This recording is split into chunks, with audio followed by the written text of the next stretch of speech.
ಪರಮ ಪೂಜ್ಯ ಶ್ರೀ ಶ್ರೀ ಶ್ರೀ ಶಿವಕುಮಾರ ಮಹಾಸ್ವಾಮಿಗಳವರ ಜಯಂತಿಯ ಆಚರಣೆಯ ಸಂದರ್ಭದಲ್ಲಿ ನಾನು ಕಾರ್ಯಕ್ರಮಕ್ಕೆ ಬರೋದಕ್ಕೆ ಸಾಧ್ಯ ಆಗಿರಲಿಲ್ಲ. ಹಾಗಾಗಿ ಇವತ್ತು ಸ್ವಾಮೀಜಿಯವರಿಗೆ ನನ್ನ ಗೌರವ ಸಮರ್ಪಣೆಯನ್ನು ಮಾಡಬೇಕು ಅಂಥೇಳಿ ಬಂದಿದ್ದೇನೆ. ಅದೇ ಪ್ರಕಾರ ನಮ್ಮ ಕಿರಿಯ ಸ್ವಾಮೀಜಿಗಳಾದಂಥ ಸಿದ್ಧಲಿಂಗ ಶ್ರೀ ಶ್ರೀ ಶ್ರೀ ಸಿದ್ಧಲಿಂಗ ಸ್ವಾಮೀಜಿಯವರಿಗೂ ಕೂಡ ನನ್ನ ನಮನಗಳನ್ನು ಸಲ್ಲಿಸಿದ್ದೇನೆ. ನಮಗೆ, ನಮ್ಮ ಕುಟುಂಬಕ್ಕೆ ಮತ್ತು ಮಠಕ್ಕೆ ಇರ್ತಕ್ಕಂಥ ಅವಿನಾಭಾವ ಸಂಬಂಧ ನಮ್ಮ ತಂದೆಯವ್ರಿಗೆ, ವಿಶೇಷವಾಗಿ ನಮ್ಮ ತಂದೆಯವರಿಗೂ ಕೂಡ ಮತ್ತು ಹಿರಿಯ ಸ್ವಾಮೀಜಿಯವರಿಗೆ ಇದ್ದಂಥ ಸಂಬಂಧ ಅದು ಯಾವತ್ತೂ ಕೂಡ ನಡ್ಕೊಂಡು ಹೋಗುತ್ತೆ. ನಾವು ಕೂಡ, ನಾನಾಗಲಿ ನಮ್ಮ ಸಹೋದರ ಡಾಕ್ಟರ್ ಶಿವಪ್ರಸಾದ್ ಅವರಾಗಲಿ ನಾವು ನಡೆಸ್ಕೊಂಡು ಬರ್ತಾ ಇದ್ದೇವೆ. ನಾನು ಕೂಡ ಇವತ್ತಾಗಲಿ ಮುಂದೆ ಕೂಡ ಈ ಸಂಬಂಧವನ್ನು ಹಾಗೆ ನಡೆಸ್ಕೊಂಡು ಹೋಗ್ತೇವೆ. ಅದಕ್ಕಾಗಿ ಇವತ್ತು ಅವರಿಗೆ ಗೌರವ ಸಮರ್ಪಣೆಯನ್ನು ಮಾಡಿದ್ದೇನೆ. ಇದೇ ಸಂದರ್ಭದಲ್ಲಿ ತುಮಕೂರಿಗೆ ರೈಲ್ವೆ ಸ್ಟೇಷನ್ ಏನಿದೆ, ಆ ರೈಲ್ವೆ ಸ್ಟೇಷನ್ಗೆ ಸ್ವಾಮೀಜಿಯವರ ಹೆಸರಿಡಬೇಕು ಅಂತೇಳಿ ಒಂದು ಪ್ರಸ್ತಾವನೆ ಸರ್ಕಾರಕ್ಕೆ ಬಂದಿತ್ತು. ಆ ಪ್ರಸ್ತಾವನೆಯನ್ನು ಕೂಡ ನಾನು ಮಾನ್ಯ ಮುಖ್ಯಮಂತ್ರಿಗಳ ಜೊತೆಯಲ್ಲಿ ಮಾತನಾಡಿ ಅದನ್ನು ಅವರ ಒಪ್ಪಿಗೆಯನ್ನು ಪಡೆದು ಈಗ ಆದೇಶವನ್ನು ಹೊರಡಿಸ್ತಾರೆ. ಮುಂದಿನ ದಿನದಲ್ಲಿ ತುಮಕೂರು ರೈಲ್ವೆ ಸ್ಟೇಷನ್ನು ಪರಮ ಪೂಜ್ಯ ಶಿವಕುಮಾರ ಮಹಾಸ್ವಾಮಿಗಳ ಹೆಸರಿನಲ್ಲಿ ಇರುತ್ತೆ. ಅದು ಶಾಶ್ವತವಾಗಿ ಅದು ತುಮಕೂರಿನಲ್ಲಿ ಇರ್ತದೆ ಅಂಥೇಳಿ ಅದು ಒಂದು ನಾವು ಅವರಿಗೆ ಕೊಡ್ತಕ್ಕಂಥ ಗೌರವ. ಮಾನ್ಯ ಸೋಮಣ್ಣನವರು ರೈಲ್ವೆ ಖಾತೆ ರಾಜ್ಯ ಸಚಿವರು, ಅವರು ಕೂಡ ಒತ್ತಾಯ ಮಾಡಿದ್ದಾರೆ. ಅವರು ಕೂಡ ಕೇಂದ್ರದಲ್ಲಿ ಅವರ ಇಲಾಖೆಯ ವತಿಯಿಂದ ಅದನ್ನು ಮಂಜೂರು ಮಾಡಿಸಿ ಆ ಹೆಸರನ್ನು ಶಾಶ್ವತವಾಗಿ ಇಡಬೇಕು ಅಂತ ಮಾಡಿದ್ದಾರೆ.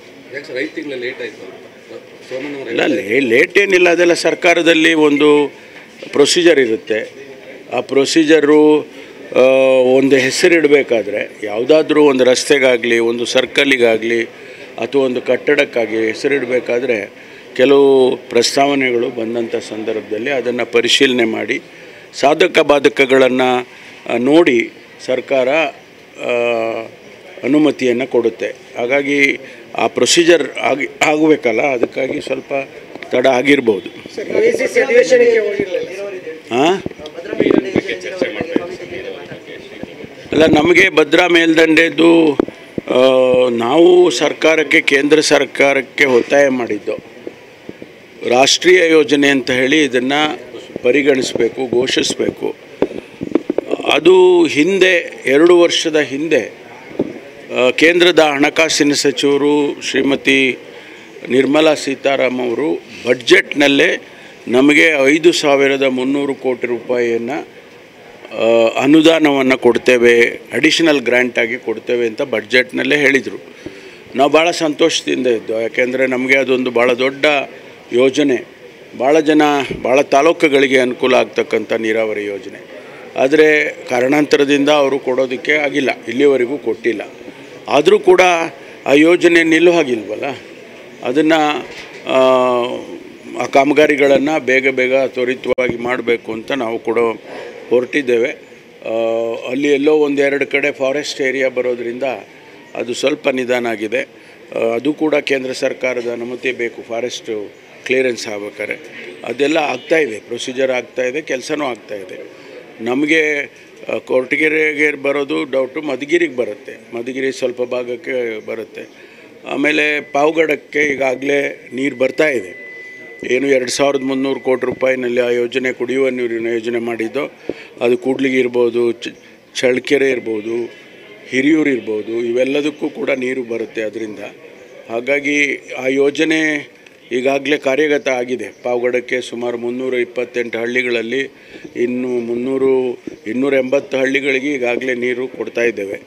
ಅದನ್ನು ಕೂಡ ಮಾನ್ಯ ಮುಖ್ಯಮಂತ್ರಿಗಳು ಸದ್ಯದಲ್ಲೇ ಉದ್ಘಾಟನೆ ಮಾಡೋರಿದ್ದಾರೆ. ಎತ್ತಿನೊಳೆ ಕೆಲಸ ನಡೀತಾ ಇದೆ. ನಾವು ಹಣ ಬಿಡುಗಡೆ ಮಾಡ್ತಾಯಿದ್ದು, ಪ್ರತಿ ವರ್ಷ ಹಣವನ್ನು ಬಿಡುಗಡೆ ಮಾಡ್ತಾಯಿದ್ದೀವಿ. ಇರುವಂಥ ಆರ್ಥಿಕ ಏನು ನಮ್ಮ ಈ ವ್ಯವಸ್ಥೆಯಲ್ಲಿ ಎಷ್ಟು ಹಣ ಕೊಡ್ಬೋದು ಅಷ್ಟು ಹಣನ ಕೊಡ್ತಾ ಇದ್ದೀವಿ. ಈ ಜೂನಿಗೆ ಬರುವ ಜೂನಿಗೆ ಬಹುಶಃ ಅರಸೀಕೆರೆಗೆ ತಲುಪುತ್ತೆ ಅಂತ ಹೇಳಿ ನಮ್ಮ ತಜ್ಞರು ಹೇಳ್ತಾ ಇದ್ದಾರೆ. ಈ ಕೆಲಸಗಳು ನಮ್ಮಲ್ಲಿ 2-3 ಕಡೆ ಫಾರೆಸ್ಟ್ದು ಪ್ರಾಬ್ಲಮ್ ಆಗಿದೆ. ಅದು ಬಗೆಹರಿದ್ರೆ ಮುಂದಿನ ಜೂನಿಗೆ ತುಮಕೂರಿಗೆ ಬರುತ್ತೆ. ಆನಂತರ ಮುಂದೆ ಚಿಕ್ಕಬಳ್ಳಾಪುರ, ಕೋಲಾರಕ್ಕೆ ಹೋಗುತ್ತೆ. ಕುಡಿಯೋ ನೀರು ಈಗ ಸದ್ಯ ಏನು ಸಮಸ್ಯೆ ಇಲ್ಲ. ತುಮಕೂರಿನಲ್ಲಿ ಕೂಡ ಸದ್ಯ ಸಮಸ್ಯೆ ಇಲ್ಲ. ಇನ್ನು ಜೂನ್ ಜುಲೈವರೆಗೆ ನಮಗೆ ಬುಗುಡ್ನಳ್ಳಿಯಲ್ಲಿ ನೀರು ಇವಾಗೇನು ಶೇಖರಣೆ ಮಾಡಿದ್ದೀವಿ ಅದು ಆಗುತ್ತೆ ಅಂತೇಳಿ ನಮ್ಮ ಕಮಿಷನರ್ ಹೇಳ್ತಿದ್ದಾರೆ. ಅಷ್ಟರೊಳಗಡೆ ನಾವು ಇನ್ನೂ ಹೆಚ್ಚು ತೊಂದರೆ ಆಗಬಾರ್ದು ಅಂಥೇಳಿ ಬಹುಶಃ ಮೇ ತಿಂಗಳಲ್ಲಿ ನಾನು ನಮ್ಮ ಹಾಸನ ಜಿಲ್ಲಾ ಉಸ್ತುವಾರಿ ಸಚಿವರು ರಾಜಣ್ಣವರು ಅವರೇ ICC ಅಧ್ಯಕ್ಷರಿರ್ತಾರೆ, ಅವರನ್ನು ಕೇಳಿ ನಾವು 1-2 TMC ನೀರನ್ನು ಬಿಡಿಸ್ಕೊಳ್ಳೋದಕ್ಕೆ ಪ್ರಯತ್ನ ಮಾಡ್ತೀನಿ. ಅದೆಲ್ಲ ತನಿಖೆ ನಡೀತಾ ಇದೆ. ಅದೆಲ್ಲ ಏನು ಹೇಳೋಂಗಿಲ್ಲ, ಏನು ಆ ಥರ ಏನಿಲ್ಲ. ನಮಗೆಲ್ಲ ಆಹ್ವಾನ ಇದ್ದೇ ಇರುತ್ತೆ. ನಾವೆಲ್ಲ AICC ಸದಸ್ಯರಿದ್ದೀವಿ. ನಾನು ಕಾರಣಾಂತರದಿಂದ ಹೋಗೋಕ್ಕಾಗಲಿಲ್ಲ ಅಷ್ಟೇ.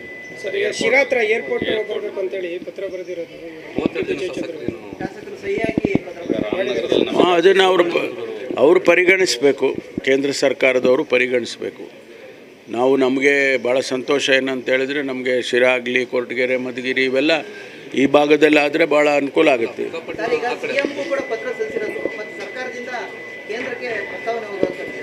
ಅಲ್ಲ, ಗೊತ್ತಿಲ್ಲ ನನಗೆ ಗೊತ್ತಿರೋದು 2 ಕಡೆ ಅವರು ಸರ್ವೆ ಮಾಡಿದ್ದಾರೆ ಅಂತ. ಒಂದು ನೆಲಮಂಗಲ, ಕುಣಿಗಲ್ಲು ಆ ಭಾಗದಲ್ಲಿ ಒಂದು, ಇನ್ನೊಂದು ಕನಕಪುರ ಆ ಭಾಗದಲ್ಲಿ, ಬಿಡದಿ, ಕನಕಪುರ ಆ ಭಾಗದಲ್ಲಿ ಒಂದು 2 ಸರ್ವೆ ಮಾಡಿದ್ದಾರೆ. ಅದಕ್ಕೆ ಅವ್ರದ್ದೇ ಆದಂಥ ಪ್ಯಾರಾಮೀಟರ್ಸ್ಗಳಿರ್ತವೆ. ಆ ಪ್ಯಾರಾಮೀಟರ್ಸ್ಗಳ ಅಡಿಯಲ್ಲಿ ಅವರು ರೆಕಮೆಂಡೇಷನ್ಸ್ ಮಾಡ್ತಾರೆ. ಶಿರಾದು ಕೂಡ ಅವರು ಪರಿಗಣಿಸಿದರೆ, ಅವರೇನು ಇನ್ಸ್ಪೆಕ್ಷನಿಗೆ ಬಂದಿಲ್ಲ, ಆದರೆ ಪರಿಗಣಿಸಿದರೆ ನಮಗೆ ಭಾಳ ಅನುಕೂಲ ಆಗುತ್ತೆ. ಇಲ್ಲ, ನಮಗೆಲ್ಲ ಒಂದೇ ಅಲ್ಲ, ಎಲ್ಲಿದ್ದರೂ ಒಂದೇ. ನಮಗೆ ತುಮಕೂರು ಜಿಲ್ಲೆ ಅಂತ ಅಲ್ಲ, ಈ ಭಾಗದಲ್ಲಾದರೆ ಒಂದು 20 ಜಿಲ್ಲೆಗಳಿಗೆ ಅನುಕೂಲ ಆಗುತ್ತೆ. ಶಿರಾ ಇರ್ಬೋದು ಅಥವಾ ವಸಂತ ನರಸಾಪುರ ಇರ್ಬೋದು, ಆ ಭಾಗದಲ್ಲಿ ಎಲ್ಲಿ ಬಂದರೂ ನಮ್ಗೆ ಅನುಕೂಲ. ಗೊತ್ತಿಲ್ಲ, ಹೈಜಾಕ್ ಯಾಕಾಗುತ್ತೆ? ಆ ಥರ ಏನು ಟೆಕ್ನಿಕಲ್ಲಾಗಿ ಮಾಡ್ತಾರೆ ಅವರು. ಹಂಗೆಲ್ಲ ನಾನು ಹೈಜಾಕ್ ಮಾಡೋಕ್ಕಾಗಲ್ಲ, ಯಾರು ಹೈಜಾಕ್ ಮಾಡೋಕ್ಕಾಗೋದಿಲ್ಲ. ಟೆಕ್ನಿಕಲ್ ಫೀಸಿಬಿಲಿಟಿ ಮೇಲೆ ಮಾಡ್ತಾರೆ. Thank you.